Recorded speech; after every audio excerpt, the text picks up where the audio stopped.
Piave ora fa paura dopo i numerosi avvistamenti. Ieri addirittura in piazza Anegrisi all'alba il lupo ha aggredito un cane e sbranato una gallina. I residenti dicono ora temiamo per i bambini, bisogna fare qualcosa, c'è il sospetto che si tratti di più di un esemplare. Intanto comuni e provincia sono in contatto con la regione in attesa delle indicazioni del Ministero dell'Ambiente sull'intervento da mettere in atto.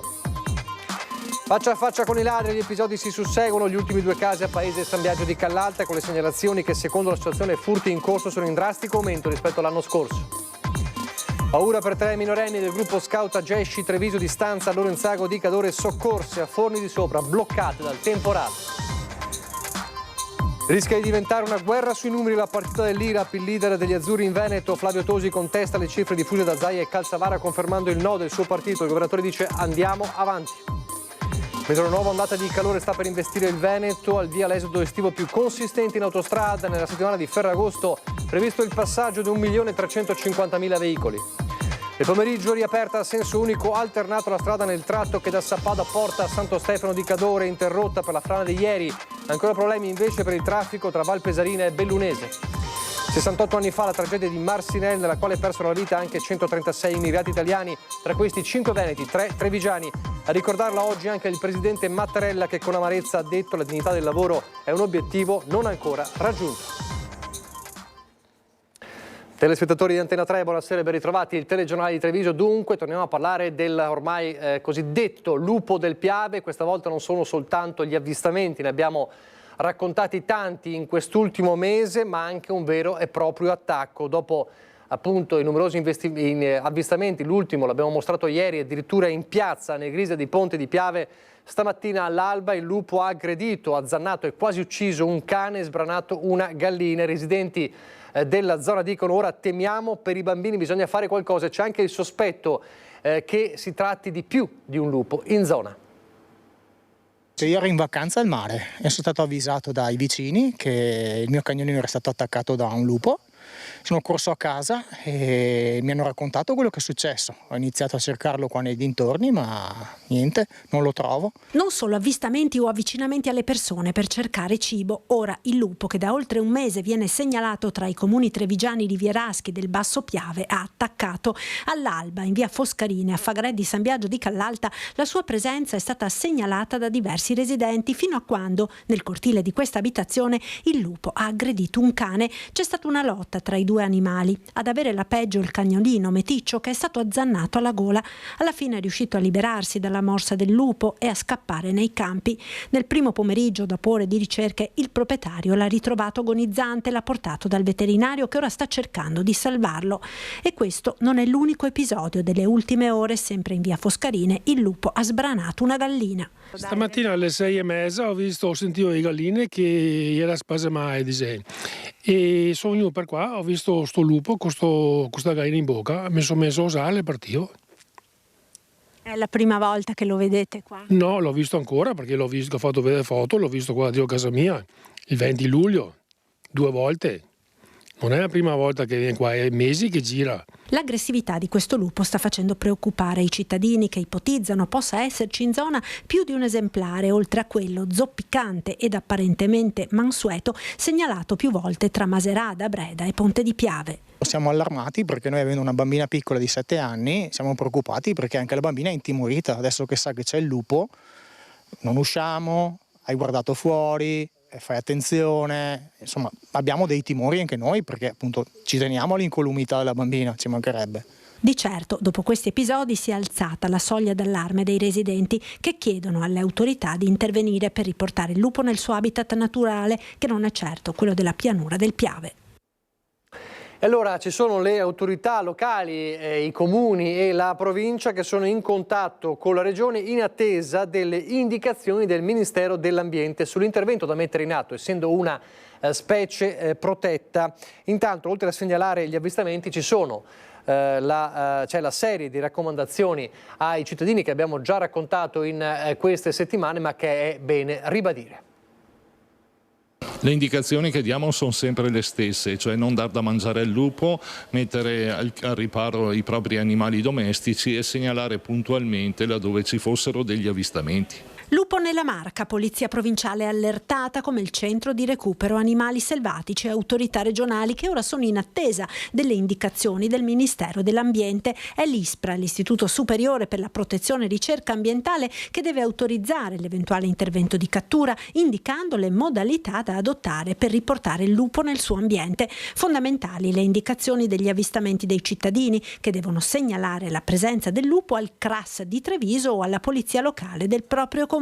In questo momento è chiaro che è importante che i cittadini adottino quei comportamenti fondamentali per permettere non solo di localizzare l'animale nel posto dove si tratta, perché si tratta naturalmente di una specie protetta, questo voglio ricordarlo, e non si può fare qualsiasi atteggiamento che uno ritenga di fare. C'è un protocollo che naturalmente arriverà da parte del Ministero e sulla quale chiaramente noi poi andremo ad attuare quelle modalità di recupero che si riterranno necessarie. Oltre alle indicazioni citate, è importante in caso di avvistamento del lupo non avvicinarsi, né, come accaduto nei giorni scorsi, farlo avvicinare magari attirandolo con del cibo. Importante anche la gestione del rifiuto umido, mettere fuori casa il cassonetto la mattina della raccolta anziché la sera prima ed evitare di abbandonare rifiuti organici all'aperto. Faccia a faccia non con un lupo ma con i ladri, una situazione che abbiamo raccontato spesso in questa estate, un'estate definita dall'associazione Furti in Corso nera, perché sono in drastico aumento rispetto all'anno scorso, secondo l'associazione Furti in Corso, le segnalazioni, e ci si trova di fronte ai ladri, ad esempio in giardino, e poi addirittura li si insegue per metterli in fuga. È successo con 2 episodi simili a Paese e San Biagio di Callalta. Ladri spregiudicati, sorpresi in giardino a tarda sera, messi in fuga, rincorsi. Da Paese a San Biagio di Callalta i faccia a faccia con i malviventi si moltiplicano, tanto che Cristian Demma, presidente dell'associazione Furti in Corso, parla di un'estate record per il numero di segnalazioni. Paese, via Trua, le 22:45. Un residente si affaccia al balcone e sente qualcuno armeggiare. Grida e il ladro, nel giardino dei vicini, scavalca la recinzione e scappa a bordo di una BMW bianca. Inutile il tentativo di inseguirlo, troppo veloce. A ridosso di mezzanotte, a Rovare di San Biagio, in via 25 aprile, è stata una signora svegliata dall'allarme a ritrovarsi in giardino un soggetto che con accento straniero le ha spiegato: devo recuperare una maglietta. Poi ha scavalcato la recinzione con la donna che l'ha inseguito fino alla strada principale. Luglio nero e agosto conferma il trend, spiega Demma, facendo riferimento al profilo social dell'associazione. Lo strumento di Facebook non mi permette di essere al centesimo corretto, però posso vederlo tranquillamente paragonando i dati dell'anno scorso. Vedo che come segnalazioni siamo all'incirca un 70% in più di segnalazioni di furti o tentati furti, effrazioni e truffe, quindi vuol dire che è indicativo. Case vuote per le vacanze, anziani soli, infissi semichiusi per far circolare l'aria la sera. L'estate è da sempre uno dei periodi in cui i ladri colpiscono maggiormente, ma di fatto picchi non ce ne sono, la tendenza è costante. Sta diventando una situazione costante, per fortuna si sta condividendo sempre di più informazioni in maniera da capire di più ancora gli spostamenti di questi ladri, che ormai abbiamo capito che sono più bande. C'è qualche trend che lei ha notato anche nel comportamento di questi malviventi? Diciamo, scusate il termine, un po' la strafottenza di poter entrare in casa totalmente non guardando se dentro ci sono persone anziane o ci sono ragazzi o ragazzini. Cioè loro, se hanno deciso di entrare, entrano. Da qui le consuete raccomandazioni a fare attenzione, soprattutto a ridosso del Ferragosto. Non solo le abitazioni a venire prese di mira, i carabinieri della stazione di Volpago hanno denunciato un 35enne della zona per ricettazione dopo un furto di barre d'acciaio per 2.500 euro in un'azienda di Giavera avvenuto a maggio. All'epoca dipendente dell'impresa in questione, l'uomo aveva in casa 35 kg di cavi elettrici rubati nel medesimo capannone e materiale per altri 23 quintali, la cui provenienza è tuttora da accertare. E aveva una lunga sfilza di condanne anche per furto, ma non solo, il 51enne cittadino senegalese che negli ultimi tempi a Treviso, in città, si era creato in un parcheggio una sorta di giaciglio di fortuna per sfuggire alla giustizia. Nei giorni scorsi gli agenti dell'ufficio immigrazione della questura di Treviso lo hanno invece catturato. Ieri lo hanno avviato all'espulsione dal territorio nazionale. Colpito dal provvedimento emesso dal prefetto di Venezia e disposto dal questore di Treviso, un cittadino senegalese, dicevamo, di 51 anni, che ha a suo carico 6 condanne per violenze e furti in 30 anni di permanenza in Italia. Recluso per 3 anni in carcere, gli era stato revocato il permesso di soggiorno, ma non si era allontanato dall'Italia come ordinatogli, finendo quindi a vagabondare per Treviso fino alla cattura di ieri e all'espulsione destinazione Dakar. Ancora la cronaca: è stato posto sotto sequestro dai carabinieri nella serata di ieri lo store cinese Aumai in Viale Italia, Conegliano, devastato come ricorderete 2 giorni fa dal furioso incendio. Sul caso la procura ha aperto un'inchiesta, mentre i 3 feriti sono stati dimessi. Emerge che il sistema antincendio, seppure revisionato di recente, non sarebbe entrato in funzione e il sospetto è che qualcuno l'abbia manomesso, come anche dicevamo ieri. I danni sono quantificati in almeno 2 milioni di euro. I vigili del fuoco hanno eseguito dei prelievi di materiale per cercare di appurare se si siano state utilizzate delle sostanze acceleranti.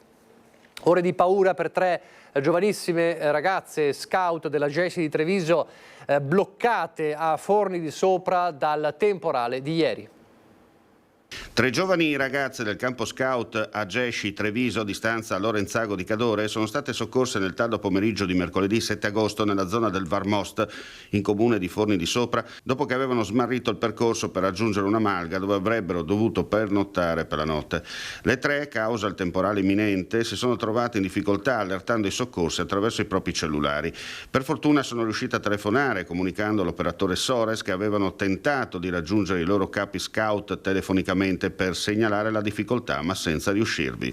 I soccorritori in meno di 20 minuti a piedi le hanno raggiunte, a cui è stato raccomandato di rimanere ferme in quel punto. Le giovani sono state assicurate con la corda e accompagnate a valle in sicurezza sotto la pioggia battente. Prese in carico dai carabinieri, sono state accompagnate al campo scout. Torniamo a Treviso, le polemiche sull'auto Velox. Anche l'associazione Centro Consumatori Italia diffida il sindaco Mario Conte e il prefetto Angelo Sidoti dal continuare a tenere accesi gli autovelox. Se il sindaco vuole fare prevenzione, dice l'associazione, metta le pattuglie in strada. Un'altra associazione di consumatori, la Centro Consumatori Italia, si scaglia contro il sindaco di Treviso Mario Conte e il prefetto Angelo Sidoti sulle dichiarazioni rese nei giorni scorsi, ovvero non spegneranno gli autovelox per ragioni di sicurezza. Non si può sentire che un sindaco dica apertamente in pubblico: noi, nonostante ci sia una sentenza della Cassazione, nonostante ci sia questo conflitto di poteri, di competenze derivanti per gli apparecchi omologati o no, e noi continueremo a usare gli apparecchi, perché la sicurezza è alla base di tutto. La sicurezza si può fare anche con le pattuglie in strada, non è che necessariamente serve l'apparecchio per fare il rilevamento delle multe. Cosa fare con gli apparecchi non omologati lo dirà il Ministero, ma nel frattempo la sentenza della Cassazione di aprile di quest'anno dice che le multe erogate con apparecchi non omologati sono nulle. Se il Comune vuole continuare ad utilizzare gli apparecchi e se ne assume le proprie responsabilità, sa che andrà incontro anche a delle responsabilità non solo di tipo amministrativo, quindi dal punto di vista della Corte dei Conti, ma andrà incontro anche a delle responsabilità penali, secondo noi. E poi ci sarà un magistrato che deciderà su questo. Conte aveva anche detto che gli incassi delle multe venivano reinvestiti nella sicurezza. Non possiamo fare un'opzione, la sicurezza, mettere in ballo la sicurezza contro la legge. Se la Cassazione ha detto una cosa bisogna rispettarla, che piaccia o no vanno presi i provvedimenti in tal senso. Ma a cosa serve in definitiva l'omologazione? L'omologazione serve a capire e a dare certezza all'utente che quando prende la multa l'apparecchiatura sta funzionando correttamente. Quindi se io ho preso la multa a 80 km all'ora, sono certo che con l'omologazione l'apparecchio mi sta rilevando in maniera corretta. Per questo serve. E dopo se il sindaco dice ma a noi non interessa, facciamo le multe lo stesso, signori, è grave sta cosa, non si può andare a dire una cosa così, non si può. Noi siamo disponibili a un incontro, se vogliono fare un incontro con i comandanti della polizia locale lo facciamo, lo faremo, adesso lo chiederò anche a Padova e a Vicenza, vedremo che cosa verrà fuori. Da una polemica all'altra rischia di diventare una guerra sui numeri la partita dell'IRAP. L'abbiamo raccontato 2 giorni fa, il leader degli azzurri in Veneto, di Forza Italia in Veneto, Flavio Tosi, contrattacca e contesta le cifre diffuse in questi giorni da Zaia e Calzavara, confermando il no del suo partito. Il governatore invece lapidario, andiamo avanti, dice. preso atto che lui ha deciso unilateralmente di aumentare le tasse, al di là dei numeri che ha detto che insomma sono molto discutibili e non so da dove gli vengano fuori, però noi siamo contrari all'aumento delle tasse. Poi ripeto, i numeri che ha dato sui bar e su altro sono tutt'altro che quelli. Nell'inciso del leader degli azzurri in Veneto forse le dichiarazioni più importanti sulla partita dell'aumento dell'IRAP, contestato fin da subito dagli alleati, non ancora commentato dai colleghi di Fratelli d'Italia. L'aumento dell'IRAP è stato stimato dall'assessore Calzavara intorno ai 40 milioni di euro, a fronte di almeno 16 miliardi di tasse che la regione avrebbe fatto risparmiare ai veneti. Numeri che il governatore Luca Zaia ha ribadito oggi a margine dell'inaugurazione del lotto vicentino della Treviso Ostiglia. Ho visto i dati, un bar pagherebbe 14 euro in più, certo sono 14 euro in più, ma voglio anche dire che queste non sono risorse sprecate che torneranno come servizi che la regione erogherà, fermo restando che 16 miliardi non sono mai stati prelevati. Ogni partito decide di fare quello che pensa sia meglio e sia opportuno e noi andiamo avanti per la nostra strada. Mattosi insiste sui numeri. Sono un po' detti per comodità di chi vuole aumentare le tasse e si trova isolato nella scelta di aumentare le tasse. Quando all'epoca si parlava di addizionale IRPEF si parlava di 300 milioni all'anno mal contati, quindi per 14 viene fuori 4 miliardi. Quindi quando Zaia dice noi non abbiamo applicato ai veneti 15/16 miliardi di tasse, non capisco di che numeri parli. Un agosto caldo per il governatore del Veneto, sulle barricate su diversi fronti, sempre più spesso colpito dal fuoco amico, e c'è chi, come il capogruppo trevigiano della Lega Alberto Villanova, inizia a parlare di campagna elettorale degli alleati. Io penso che il dibattito è giusto che ci sia, il sale della democrazia, dopodiché c'è una differenza tra chi ha l'obbligo di governare e chi ha l'obbligo magari di fare opposizione o di fare le pulci. Mattosi ribadisce: su sanità e pedemontana abbiamo espresso il nostro disaccordo senza alcuna rappresentanza nell'esecutivo in regione, affonda. Non siamo mai coinvolti nelle decisioni. Luca Zaia ha deciso nell'ultimo mandato di escludere Forza Italia dalla giunta, di escluderla dalle presidenze delle commissioni e ripeto non è una questione di Carega, è il fatto che le decisioni ti vengono comunicate dopo che sono state prese.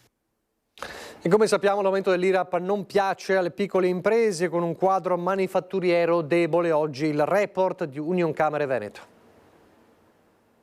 Mettere una tassa o pagare una tassa è sempre una cosa che dispiace a tutti e questo bisogna mettere, però bisogna vedere qual è l'obiettivo di questa tassa. Se partiamo da qualsiasi cittadino non vorremmo che assolutamente mai si dovesse pensare di avere ulteriori aumenti. Se guardiamo come imprese non è sicuramente la stagione migliore, noi diciamo zero sarebbe meglio, se si fa qualcosa deve essere strutturale e soprattutto capace, magari anche una tantum, di dare soddisfazione a chi comunque oggi nelle proprie imprese non è che goda di benessere più di prima, ma semmai deve riuscire a rimanere a galla. Gli aumenti dell'IRAP non piacciono soprattutto perché avvengono con la produzione manifatturiera al meno 1,2% su base annua. I dati del secondo trimestre 2024 presentati da Unioncamere Veneto mostrano un quadro ancora debole, con una variazione congiunturale destagionalizzata del meno 0,5%. La resilienza delle imprese venete è talmente forte che ci ha fatto superare dalla pandemia ad altre problematiche, quelle energetiche, quelle delle guerre, quelle del Medio Oriente e così via. Quindi il fatto che ci sia sempre stata questa forza e che ancora i dati denotino una sostanziale stabilità non è una preoccupazione. La preoccupazione è che questa crescita economica che ci aspettavamo non c'è stata e che ci sono dei settori che continuano a essere settori in difficoltà, come il mondo della moda, come il mondo dell'automotive, quella della lavorazione dei metalli, che sono delle aree che sono in continua decrescita in questo momento, mentre dall'altra parte il mondo dell'alimentare, il mondo della gomma, della plastica e altri fattori stanno invece dimostrando una crescita importante. Bene anche nel comparto del turismo e dalla domanda estera, con ordini cresciuti del più 1,9% rispetto all'anno precedente. La domanda interna ha segnato un lieve calo del meno 0,4% su base tendenziale. Il fatturato totale ha registrato una diminuzione del meno 0,8% su base annua. Fa già caldo, ma quello che ci apprestiamo a vivere è un weekend nel quale le temperature saranno ancora più roventi. C'è un'allerta per ondata di calore nel weekend, con le temperature l'AFA destinate ad aumentare ancora di più. Secondo il bollettino del Ministero della Salute, domani per Verona soprattutto sarà bollino arancione, che indica il rischio elevato per i più fragili come anziani e bimbi, e sabato per Verona, Venezia e Trieste. Tutto questo mentre ci apprestiamo anche alla settimana più difficile, al fine settimana, ma all'intera settimana più difficile sulle autostrade, quello del grande esodo di Ferragosto. Saranno giorni da bollino rosso e nero i prossimi su tutta la rete autostradale di Veneto e Friuli. La società Concessioni Autostradali Venete fa sapere che sono previsti 1.350.000 transiti nella sola settimana di Ferragosto. Sulla A4 Padova-Venezia, sul passante di Mestre, sulla A57 tangenziale di Mestre e sul raccordo Marco Polo transiteranno 700.000 veicoli solo nel weekend di Ferragosto, marcato con bollino rosso. Il dato considera sia il traffico registrato lo scorso weekend che quello osservato in quello omologo del 2023. La giornata di maggior traffico sarà quella di venerdì, quando si attendono oltre 230.000 veicoli. Il maggior afflusso è previsto in direzione Trieste e litorale nelle giornate di venerdì e sabato, che per questo motivo saranno caratterizzate ancora da bollino rosso. In direzione Trieste il traffico risulta sostenuto già nella giornata odierna a causa delle partenze anticipate e degli ultimi transiti di mezzi pesanti prima dello stop del weekend. Il divieto di circolazione dei mezzi pesanti sarà infatti in vigore su tutto il territorio nazionale venerdì 9 dalle 16 alle 22, sabato 10 dalle 8 alle 22 e domenica 11 dalle 7 alle 22. Poi giovedì di Ferragosto dalle 7 alle 2 di notte, sabato 17 dalle 8 alle 16 e domenica 18 dalle 7 alle 22. Infine, verso i caselli del mare, San Donà, Tisana, Villesse e Trieste Lisert sono attesi complessivamente solo in questo weekend 360.000 mezzi di passaggio in direzione Slovenia e Croazia. Code potrebbero verificarsi nel tratto 2 corsie San Donà-Portogruaro in prossimità degli svincoli in direzione delle località balneari, in prossimità del nodo di Palmanova, in uscita alla barriera di Trieste Lisert e in uscita alla barriera di Cordegnano sulla A28 Conegliano-Portogruaro. Insomma, giornate difficili sul fronte del traffico, l'osservata speciale come sempre è anche l'A4 e anche per sorvegliare il casello della A4, insomma nel tratto cosiddetto maledetto nell'altezza di Cessalto, ma non solo per sorvegliare il traffico, anche per più sicurezza di altro tipo è stata installata una telecamera, pensate, a intelligenza artificiale. È una videocamera appunto di sorveglianza di ultima generazione per la sicurezza e il monitoraggio della zona. Una telecamera a intelligenza artificiale, quella da poco installata a Cessalto per aumentare la sicurezza nello snodo del casello autostradale, posizionata in un punto strategico che guarda anche al parcheggio del Bosco Olmè. Tecnologia innovativa che il Comune ha voluto per cercare di porre fine al problema che si trova ad affrontare ormai da anni, quello dell'abbandono di rifiuti. Cessalto è un paese particolare, oltre ad avere l'uscita all'autostrada, c'ha il Bosco San Marco, Bosco Olmè, e c'ha le 2 aree industriali e quindi si presta ad avere delle sorprese da questi ecovandali che abbandonano i rifiuti spesso e volentieri per il territorio. La telecamera è stata installata circa 1 mese e mezzo fa e fa parte di un pacchetto di 4 videocamere nuove installate nel territorio che vanno ad aggiungersi ad altre 3 che già abbiamo per un totale di 7. Intelligenza artificiale che garantisce una prestazione diversa rispetto alle telecamere tradizionali. La macchina, una volta che viene inquadrata, diciamo, o la persona che deve essere magari riconosciuta, questa telecamera può ingrandire i dettagli, seguire magari la targa lungo un percorso e dare delle informazioni su anche dei piccoli, diciamo, dettagli che una telecamera normale non riesce a fare. Un intervento di totali 30.000 euro, ok, cofinanziati dalla Regione per 15.000 euro. Se da un lato l'amministrazione si sta muovendo per aumentare la sicurezza in paese, dall'altro si trova ad affrontare ogni estate il problema del traffico lungo il casello dell'A4. Unico modo, secondo il Comune, per far fluire diversamente i mezzi ed evitare incidenti, la realizzazione della terza corsia, lavori che dovrebbero iniziare a breve. Siamo a Ferragosto, diciamo le settimane più calde, quindi siamo abituati a questa situazione ormai da decenni. Speriamo che si risolva adesso nel più breve tempo possibile. Pochissimi istanti di pubblicità, fra pochissimo.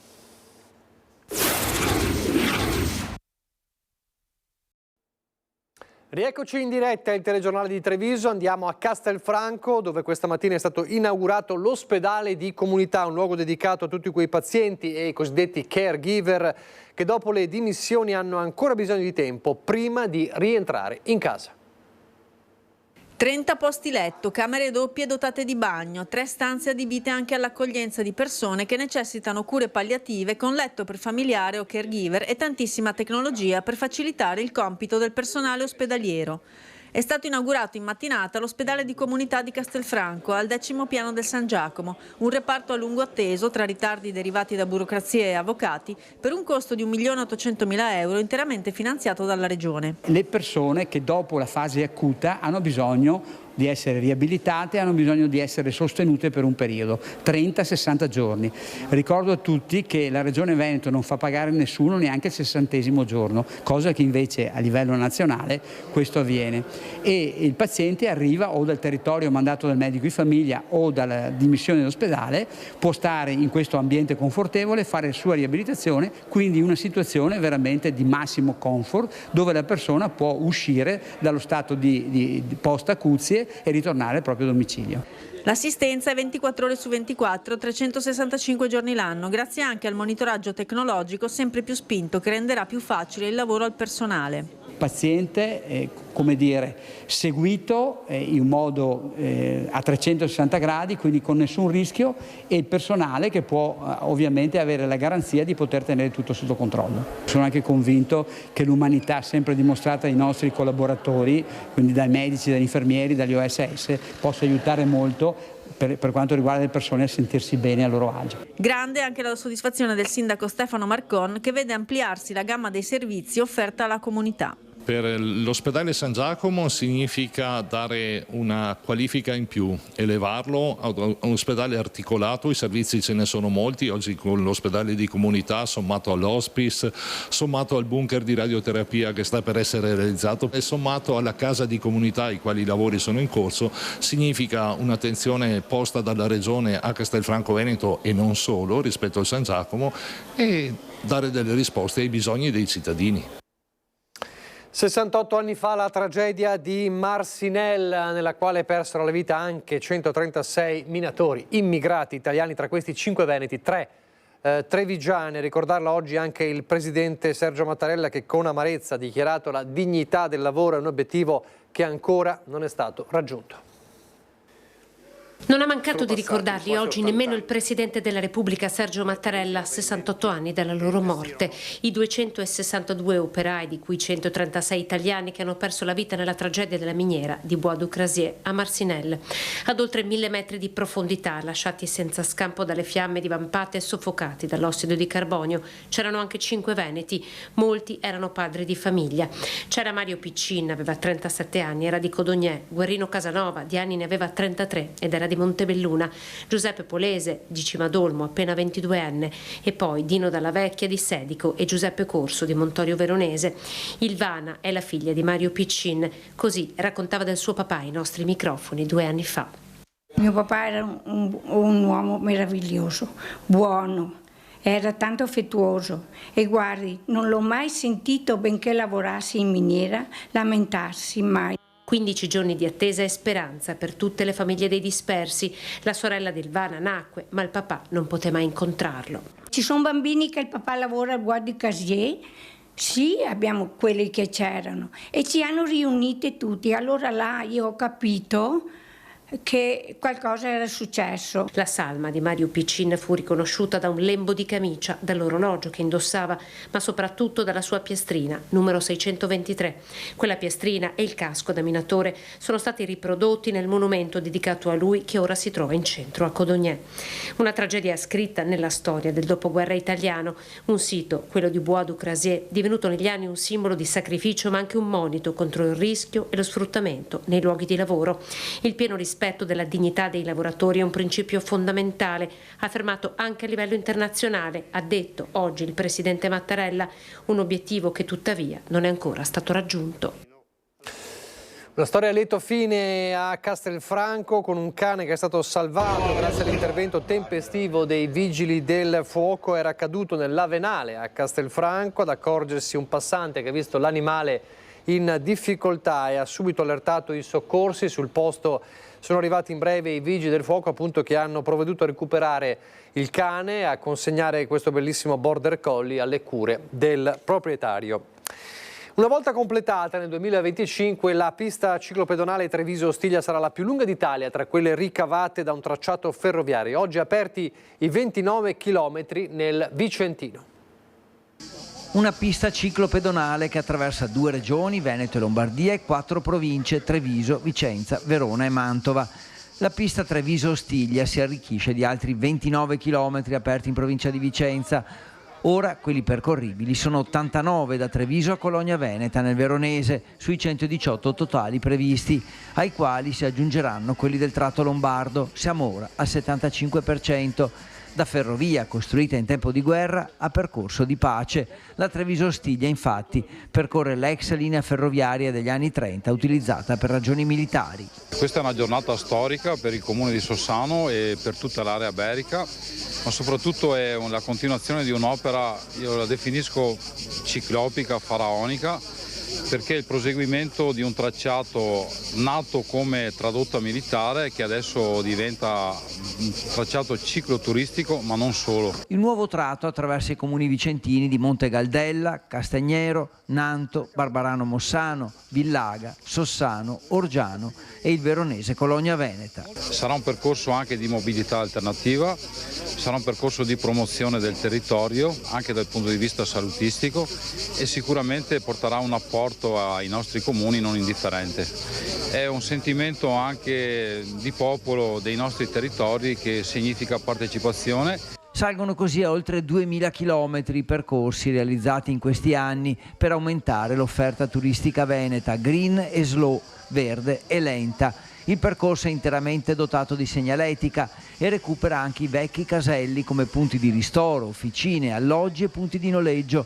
Quando sarà ultimata, nel 2025, sarà la ciclabile più lunga d'Italia, fra quelle ricavate valorizzando un tracciato ferroviario. E adesso andiamo nel Bellunese.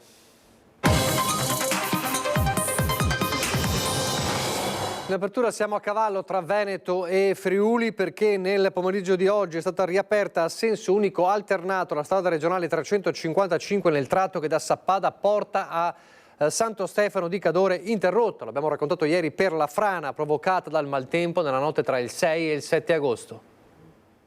A Sappada si tira un gran sospiro di sollievo dopo la riapertura, seppur a senso unico alternato, della strada verso il Comelico.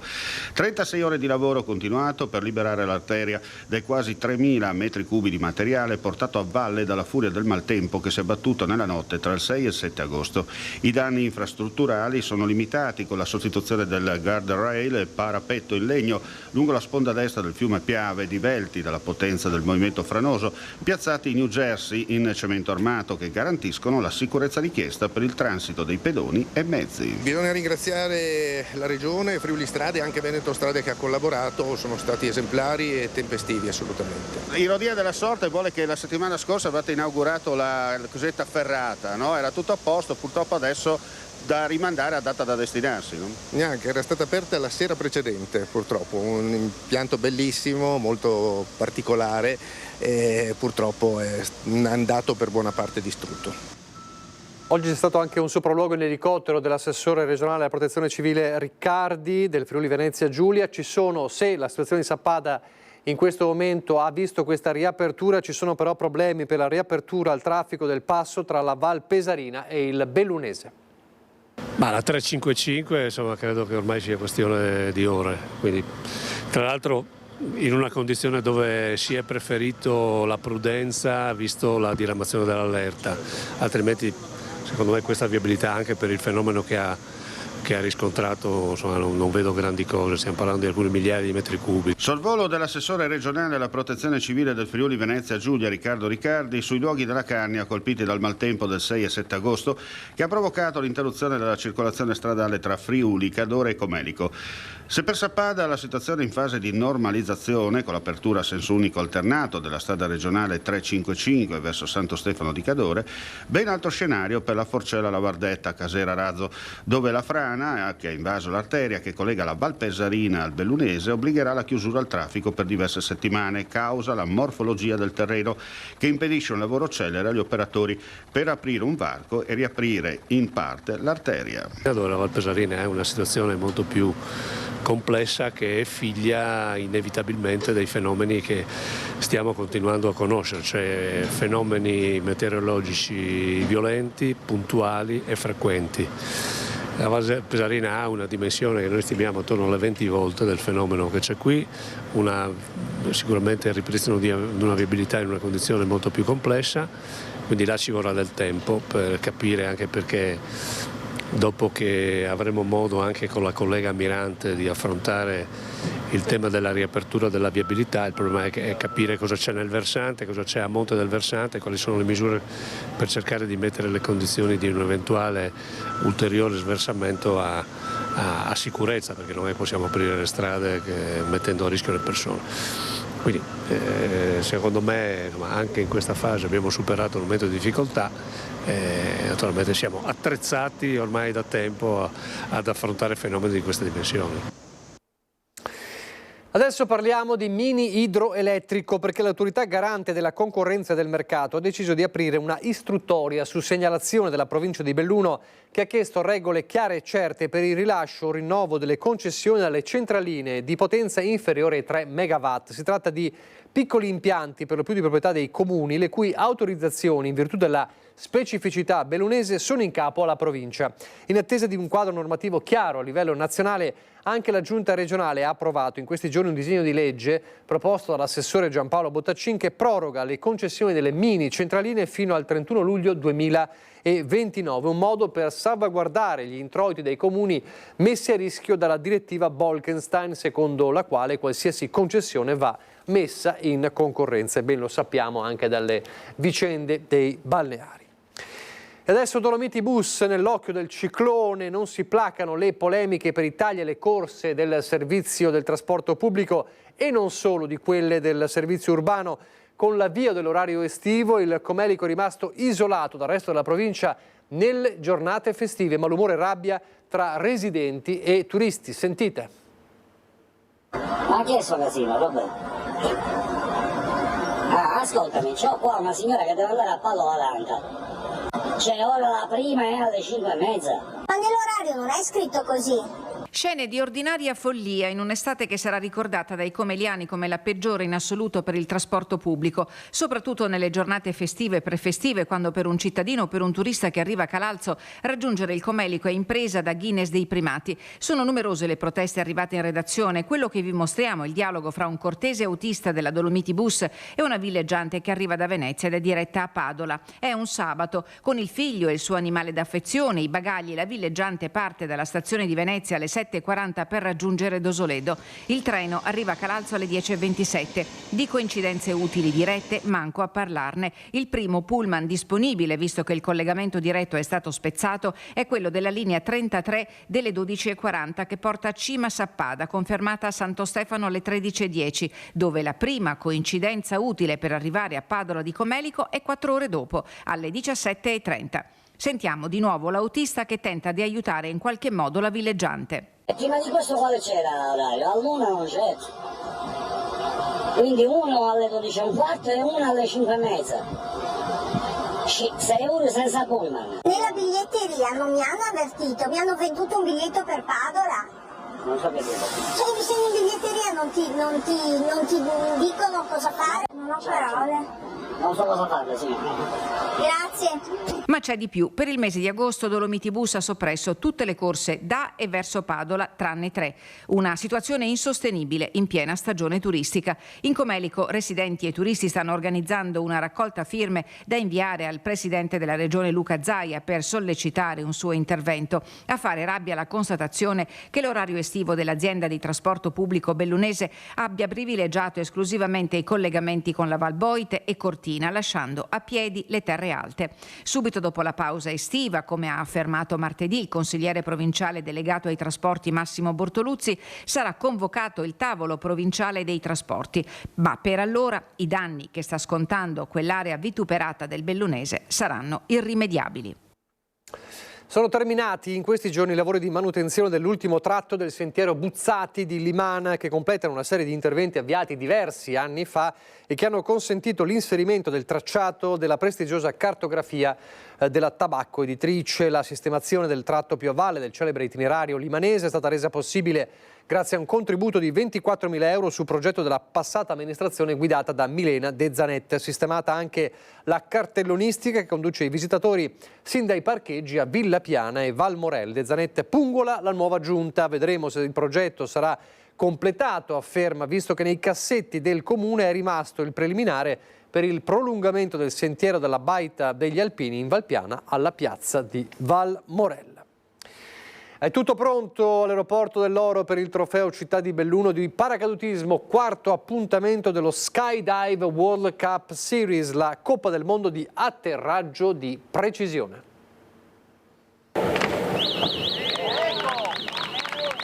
Grande spettacolo e straordinaria promozione del territorio. Irrinunciabile l'appuntamento che da venerdì a domenica porterà a Belluno i numeri 1 al mondo del paracadutismo. All'aeroporto dell'Oro si stanno mettendo a posto gli ultimi dettagli organizzativi per presentare al meglio il trofeo Città di Belluno, quarta tappa della Coppa del Mondo di atterraggio di precisione. Stiamo aspettando 250 competitori di 27 nazioni diverse, arrivano anche dall'Australia. Non vengono per vincere gli australiani, ma vengono perché sentono parlare nel mondo dello sport di questa competizione e vogliono venire qui da noi. La manifestazione è promossa come ogni anno dall'Associazione Paracadutismo Belluno, che nel weekend celebrerà l'edizione numero 35.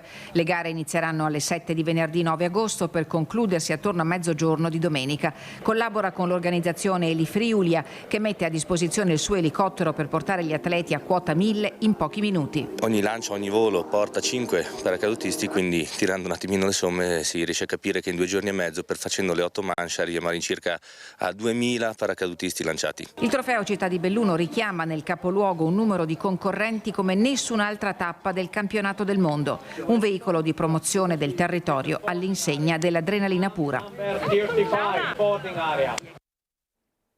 Ed è tutto per questa edizione, grazie per averci seguito, arrivederci.